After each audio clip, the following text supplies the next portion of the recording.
some of you guys will remember a few weeks back I ordered these RC 4-wheel drive lowrider tyres and seated them up the front of this Kenworth, and they didn't look right at all. Personally, I thought they looked awful, and judging a lot of you guys' comments, you also thought they was crap too.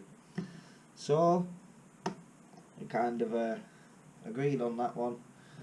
So shortly after, I ordered 3 more sets. These have been in my box for a few weeks now. Completely forgot about them. And again, they are the RC 4-wheel drive lowrider tyre. I ordered them from RC Bits from Martin down there.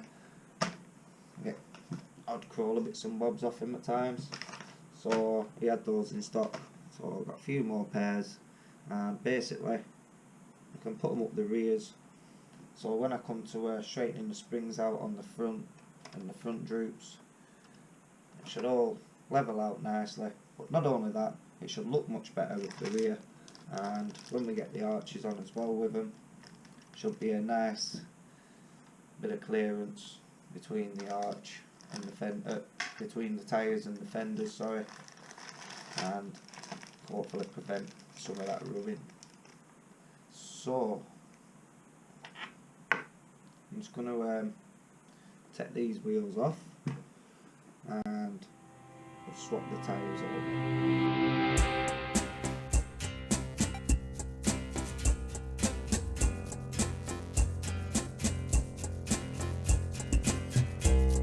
So I'm just going to repeat the other side, unscrew the wheels, put the fender on, and then we can proceed to swap the tyres over.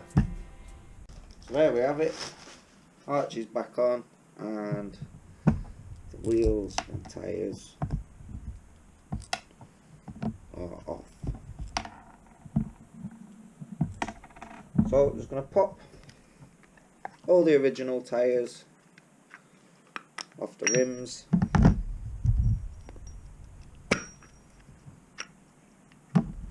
And I'm just going to repeat that for the rest of these.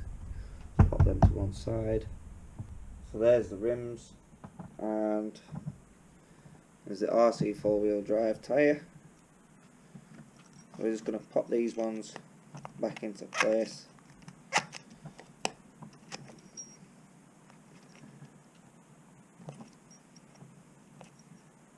Now, we being the jewel is, just have to make sure that the centre of each tyre is seated right in the rim.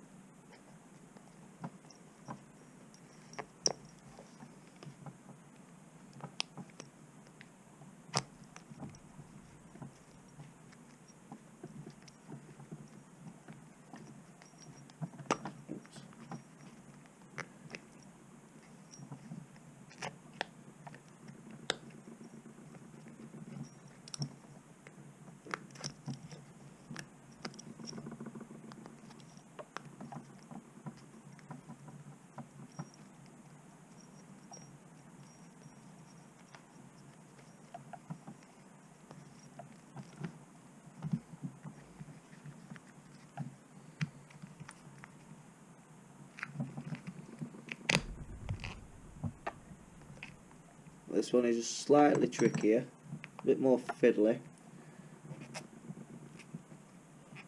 but just take your time, just lifting it round on, seating it in that lip.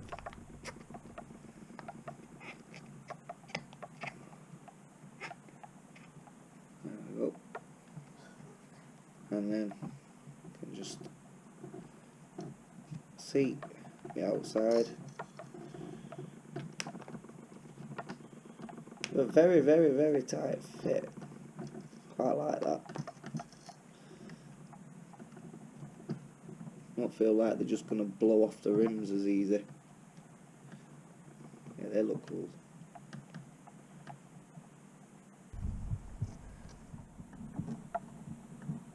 I'll just push all the tyre in flush.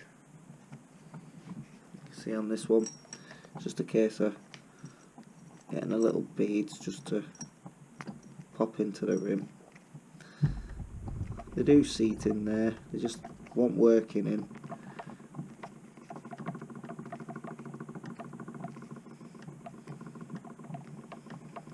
There we we go.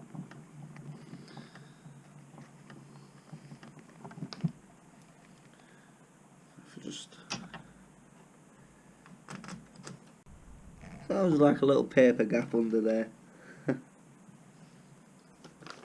So now it's just a case of repeat this process for the next 3 sets of rims and tyres, and then hopefully it should look much better. So I'll go ahead and get these fitted now. The compound on these rims, they feel absolutely brilliant. They're just so tacky. I don't even think my pit bulls on my crawlers have got like as tacky a compound as this. Really, really grippy and nice. Not that this is going to be going anywhere really where it's going to benefit from the compound, but they are a nice compound. I think my centre diff's still locked on this. Yeah. I'll have to pull this apart one day and unlock that, because I've no need for this to be locked now. This was originally going to be a basher, like when I first started out with it, but not no more. So there's no need for the diffs to be locked on this. It's only going to be used on the carpet. So they're looking miles better now. Looks just great. Yes, it does. See, there's a bit more gap now between the arch. Now I've got all the tyres on. When I just had the one and it kind of all sat heavy in one corner. But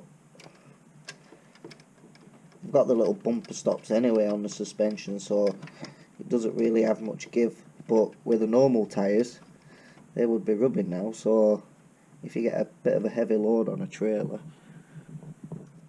it's going to affect them. So the tyres will bed themselves in more and more once it starts getting rolling, but yeah, there's still quite a way to go with it yet. You might have noticed I've got a king hauler tank on there. I've got a couple more king hauler tanks as well, so I'm going to try whether I want dual tanks, maybe the big grand hauler tank, and then steps and steps, but not those steps. We're getting the alley steps like the ones on the king hauler. Well, this has to go. Roof needs all like sorting.